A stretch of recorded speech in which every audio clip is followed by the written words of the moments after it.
Hello po sa inyong lahat mga ka-crypto. Ako po si Pinoy Crypto Trader at sa video na ito ay atin pong pag-uusapan ang tungkol sa balitang ito kung saan ang lead developer po ng Shiba Inu at yan po ay si Ginoong Satoshi Kusama ay nag-celebrate po dahil ang Shiba Inu ay nalista po siya sa isang kilalang Japanese or kilala at nangungunang Japanese exchange.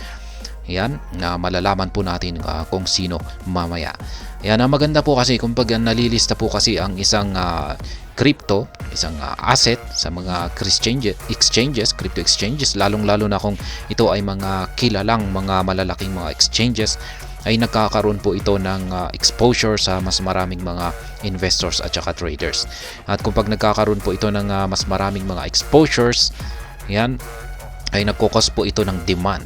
At syempre kung pag may demand ay syempre ang epekto nito sa market price ng isang crypto ay aangat po ito.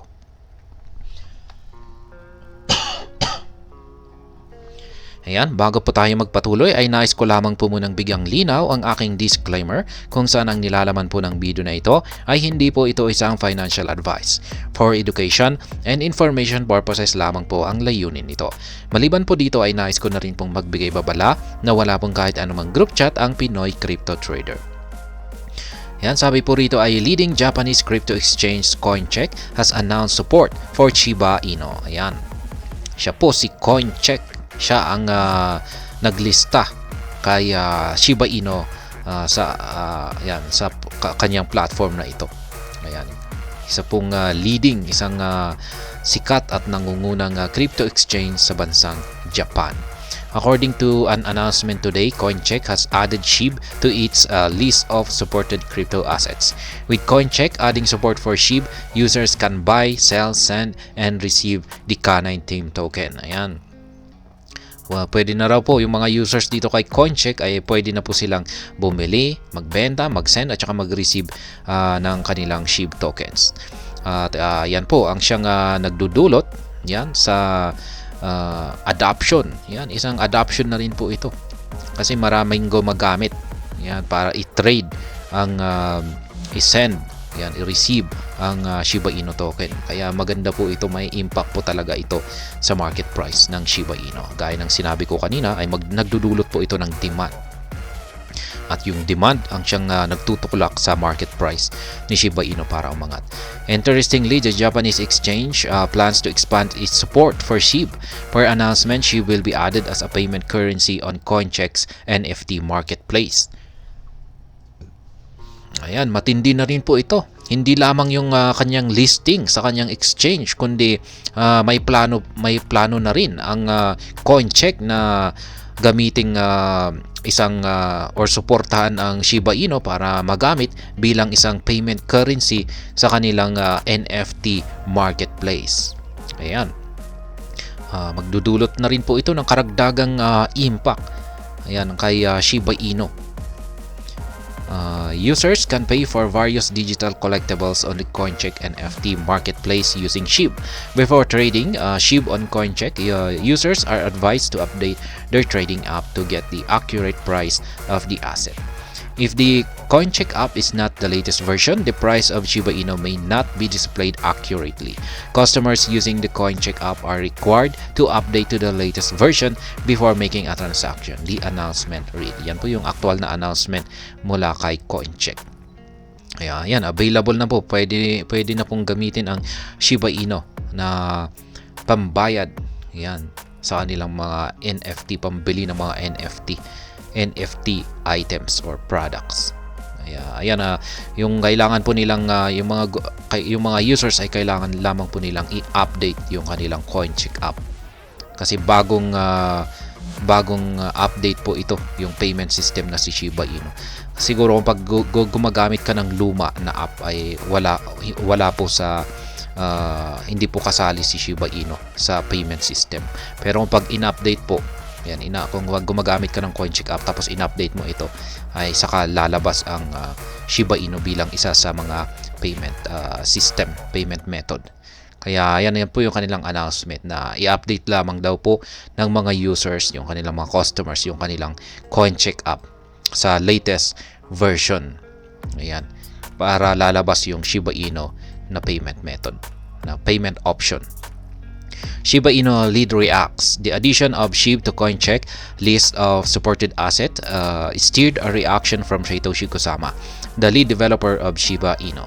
Reacting, Kusama took to X, formerly Twitter, to say hello to CoinCheck in Japanese while calling the community's attention to the development. Kaya yan, napareact naman po si Ginoong Satoshi Kusama. Siya po ang lead developer ng Shiba Inu.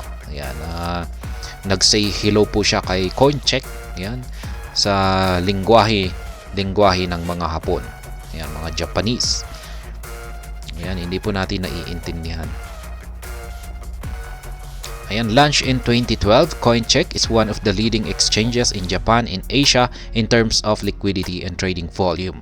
Unlike most crypto exchanges, CoinCheck is regulated by Japan's Financial Service Agency. Kaya yan po si CoinCheck. Nag-umpisa pa siya noong taong 2012. Kaya medyo matagal-tagal na rin yung kanyang operation.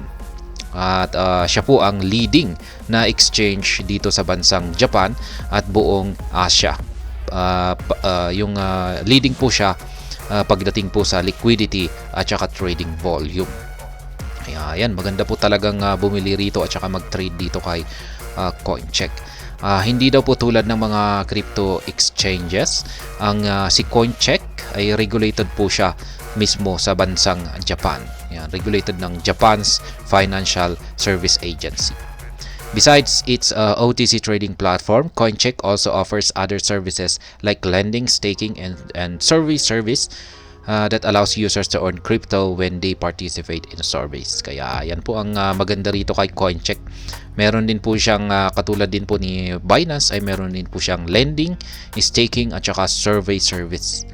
Yan, yung survey service na ito ay pwede po tayong mag-participate dito at mabibigyan po tayo ng mabibigyan po tayo ng crypto na reward. Yan, mag-participate lamang tayo sa survey.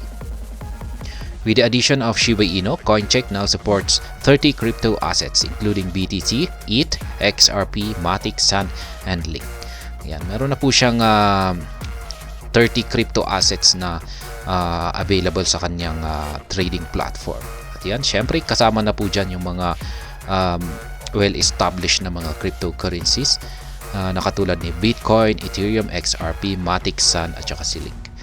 Despite supporting 30 cryptocurrencies, CoinMarketCap (CMC) only tracks the 24-hour trading volume of CoinCheck's BTC JPY pair. According to CMC, the BTC JPY pair has a 24-hour volume of $84.7 million.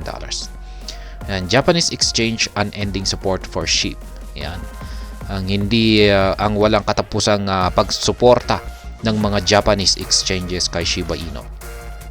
Meanwhile, Shiba Inu has continued to receive enormous support from Japanese crypto exchanges. Some of the Japanese-based exchanges that have added support for SHIB include SBI, VC Trade, yan, OK Japan, BitTrade, BitPoint, and Binance Japan. Yan po yung mga Japanese-based na mga exchanges na talagang todo suporta kay Shiba Inu. The development suggests that Japanese crypto traders have a growing appetite for SHIB.